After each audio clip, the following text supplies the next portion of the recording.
Adab makan pertama dalam Islam adalah mencari yang halal dan tidak boleh makan syubhat pun tidak boleh.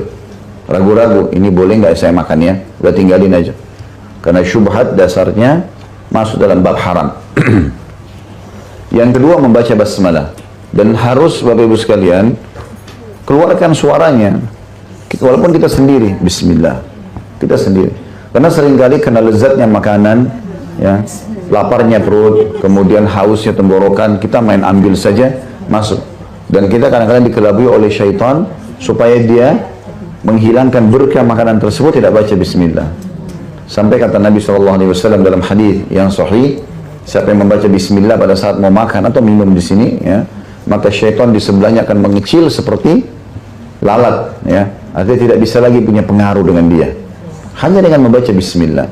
Dan bismillah ini setiap kali kita mulai perbuatan apapun, selama itu kebaikan, maka akan mendatangkan keberkahan. Sebagaimana sabda Nabi SAW, kullu amrin la yubda bismillah fahuwa aqta. Semua perkara yang tidak dimulai dengan bismillah maka terputus dari rahmat Allah. Mau buka pintu, mau pakai sepatu, mau pakai pakaian, apa saja, mau buka lemari, bismillah. Kalaupun ada syaitan di situ akan kecil dan tidak akan bisa mengganggu kita. Nah, maka ini harus ditradisikan, dibiasakan. Dan untuk supaya kita tidak lupa, sebutkan bismillah. Tidak usah teriak-teriak, tidak usah bismillah gitu kan. Tapi cukup kita saja, ya. Mau buka pintu bismillah, mau buka lemari bismillah, mau naik ranjang bismillah. Semuanya kita baca bismillah selama perbuatan itu baik. Ya, selama perbuatan itu baik. Nah, terutama kita bicara sini masalah adab makan dan minum. Kemudian yang ketiga, makan dan minum dengan tangan kanan, ya. Makan dan minum dengan tangan kanan, dan ini tidak boleh dialihkan. Khusus makan dan minum, kata ulama, ini nggak ada toleransi, kecuali orang punya uzur benar-benar, tangan kanannya tadi putus, stroke, ya, mungkin lagi dirawat, ya, kena luka bakar lah, apalah, naudzubillah. Selain daripada ini nggak ada alasan. Bagaimana kalau kidal, Ustaz? Tetap saja, kidal pun tetap. Makan dan minum nggak ada toleransi.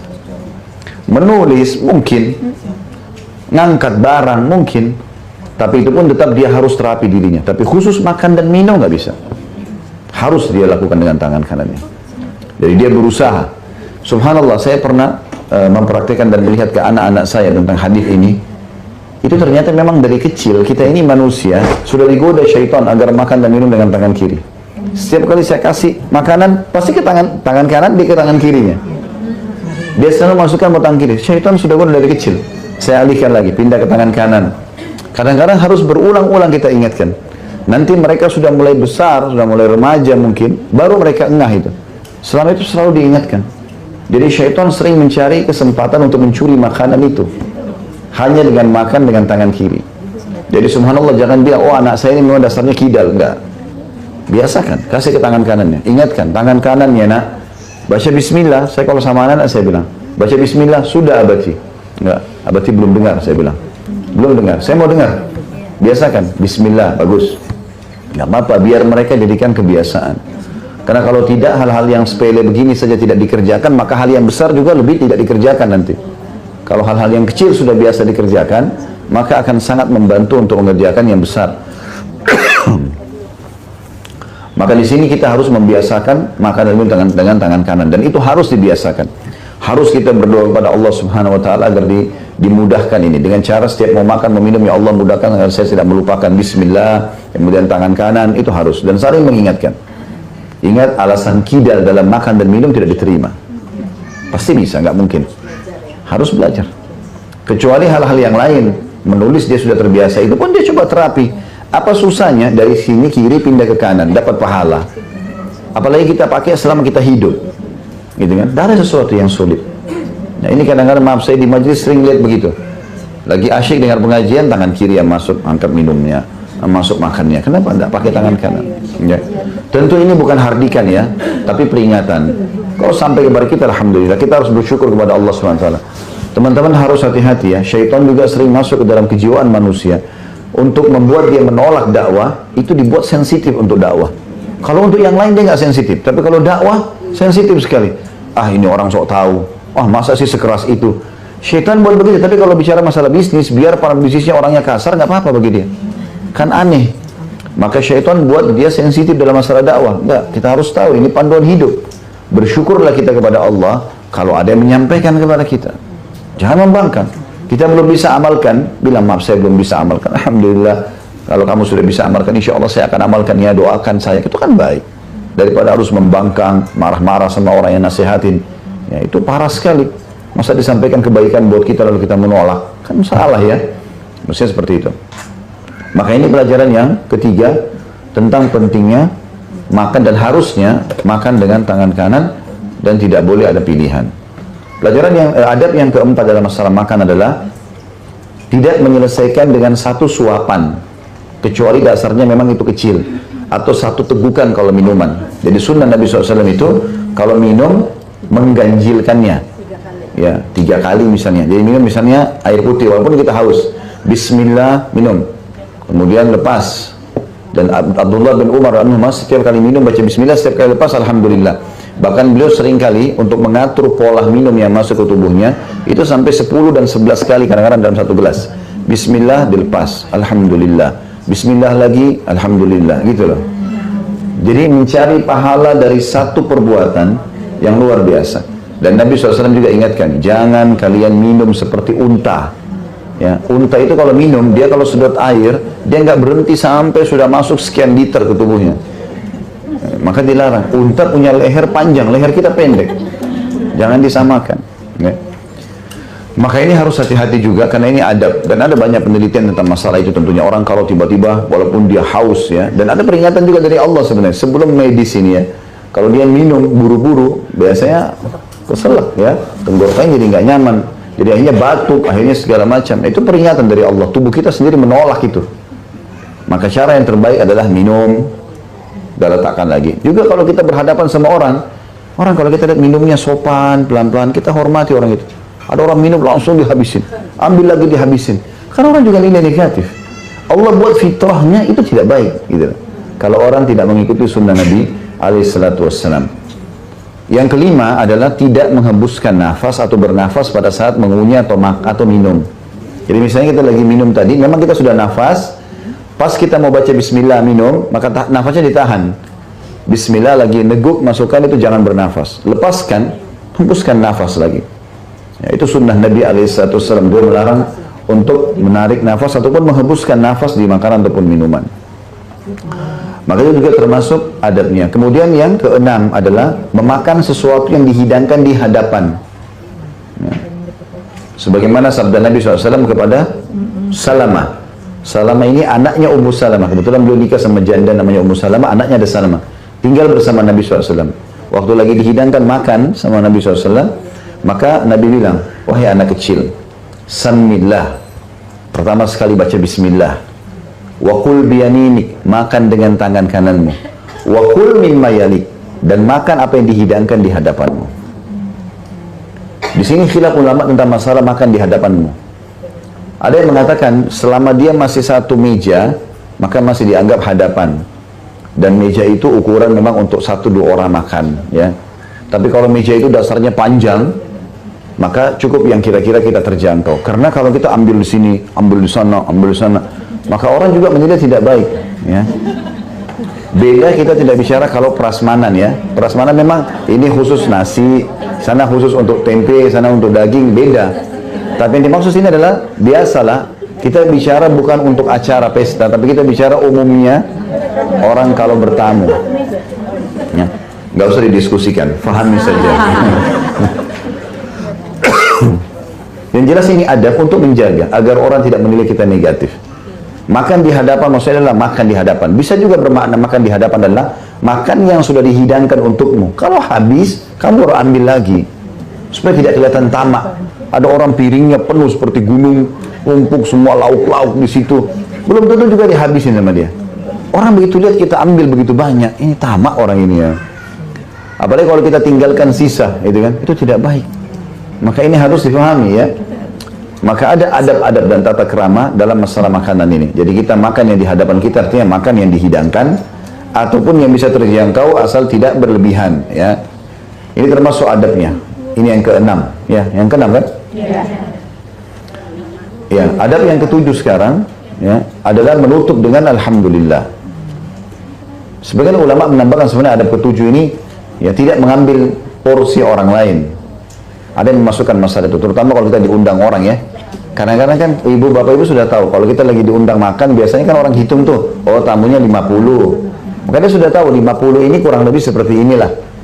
Maka ada orang enggak, sudah diatur telur potongannya satu-satu satu orang, diambil 3 lalu dipilih.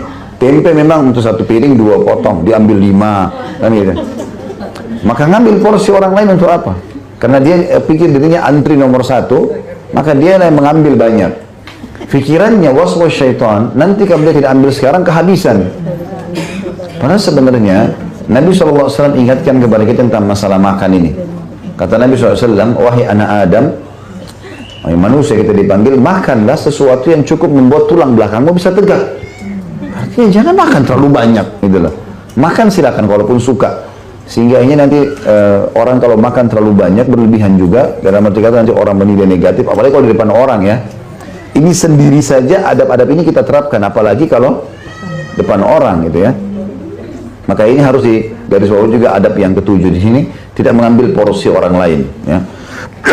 Diceritakan dari kisah kecilnya Nabi Muhammad SAW pada saat ibunya meninggal umur 6 tahun, beliau dididik oleh kakeknya Abdul Muttalib 6-8 tahun. Begitu di 8 tahun sampai menikah itu tinggal sama pamannya Abu Talib. Abu Talib kebetulan punya anak banyak dan apa yang ada hari itu, dan Abu Talib terkenal bukan orang yang kaya, dia punya pendapatan yang pas-pasan.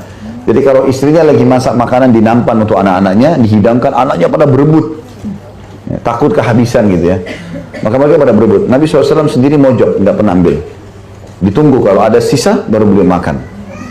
Padahal kadang-kadang dikatakan dalam buku-buku sejarah, kadang-kadang Nabi SAW lapar sampai 2-3 hari. Setelah Abu Talib tahu, Abu Talib bilang sama istrinya, khusus Muhammad sendirikan porsinya. Dia tidak berebut sama orang-orang ini. Jadi kita tidak perlu berebut makanan sama orang lain, gitu kan. Kuasa Allah Subhanahu wa taala, teman-teman sekalian, kita minum 1 gelas air cukup seharian walaupun kita masih haus. Kuasa Allah Subhanahu wa taala. 1 gelas air itu kata sebagian ulama sudah cukup untuk 1 hari. Walaupun kita butuh berapa liter air ya, tapi kalau untuk cukupnya dalam keadaan darurat 1 gelas air cukup. Makan juga itu 1 potongan roti cukup. Sebenarnya begitu. Walaupun kadang-kadang masih lapar, tapi kita bicara cukup atau tidaknya. Kalau lagi banyak porsinya nggak ada masalah. Tapi kalau enggak, artinya sampai akhirnya porsi itu memang sudah kehabisan makanan, kita harus paham ternyata tubuh kita cuma butuhkan seperti ini dan itu. Ya. Dan seterusnya. Maka ini harus difahami. Yang ke-8 terakhir adalah menutup dengan alhamdulillah, bersyukur kepada Allah Subhanahu wa taala. 7 tadi itu tidak mengambil porsi orang lain. Ohnya panjang sekali. Baik. Di sini teman-teman sekalian, masalah alhamdulillah ini bukan cuma alhamdulillah saja ya, tapi ada hadis Nabi SAW yang mulia. Siapa yang selesai makan membaca alhamdulillahilladzi at'amanihi wa razaqanihi min ghairi haulin minni wala quwwah, ya, ghufira lahu ma taqaddama min dzambi. Jadi sebelum saya terjemahkan, saya bilang kadang-kadang kalau lagi makan sama beberapa ikhwah sama-sama, selesai makan saya bilang, mau nggak sudah kenyang perutnya dapat pengampunan dosa juga? Mau Ustaz? Baik, dengarkan hadisnya. Itu hadis tadi. Kata Nabi SAW, siapa yang makan dan selesai makan lalu dia baca segala puji bagi Allah, alhamdulillah alladzi at'amanihi, yang telah menjadikan ini sebagai makananku, ya, atau memberiku makan makanan ini, wa razaqanihi, dan menjadikannya rezeki untukku, min ghairi haulin minni wala quwwah, tanpa ada daya dan kekuatan dariku. Seperti la haula wala quwwata illa billah ya. Maka Nabi bilang diampuni dosa-dosanya yang lalu. Kita 1 hari berapa kali makan? Apalagi ibu-ibu cemilannya Masya Allah. Apa ruginya? Sudah makan, kuenya enak, diampuni dosanya, coba. Kan mudah sekali. Makanya tadi waktu saya sebutkan ini pasti syaitan bilang, kayaknya susah dihafal. Padahal sebenarnya tidak. Kalau diulang, kalau difahami, enggak. Makanya tadi saya terjemahkan, alhamdulillah, tahu kan? Baik. Segala puji bagi Allah. Alhamdulillah alladzi, yang ya, at'amanihi. Dalam riwayat lain kalau mungkin mau, jadi bisa diganti hi dengan na ya. Kalau memang yang dianggap hi-nya ini lebih berat, susah misalnya. Kan dia bilang alhamdulillahilladzi at'amanihi wa razaqanihi min ghairi haulin minni wala quwwah. Bisa diganti alhamdulillahilladzi at'amana wa razaqana min ghairi haulin minna wala quwwah. Seperti itulah ya. Tapi ini doa setengah baris gitu, bukan satu baris. Cuma syaitan sering membuat kalau sesuatu yang baru kayak ini kita malas ya. Padahal sebenarnya ini pengampunan dosa. Kalau kita ulangi sehari kita makan 10 kali dengan cemil-cemilannya misalnya, maka 10 kali kita ulangi, hafal dengan sendirinya nanti. Alhamdulillahilladzi at'amanihi wa razaqanihi min ghairi haulin minni wala quwwah ya. Banyak kok, banyak tulisan-tulisan itu banyak. Kalau mau dibaca banyak di buku-buku doa segala macam, di Google itu doa itu masyhur. Bahkan saya yakin sudah banyak ditulis doa ini, sudah tinggal diambil saja ya di Google itu dalam bentuk kayak gambar ya segala macam, itu bisa dipasang di profil kita, maka mengajarkan orang tentang masalah doa itu. Karena doa ini penting, harus disosialisasikan. Karena doa ini habis makan kenyang, habis minum juga sudah hilang dahaganya, diampuni dosanya. Kan bermanfaat sekali.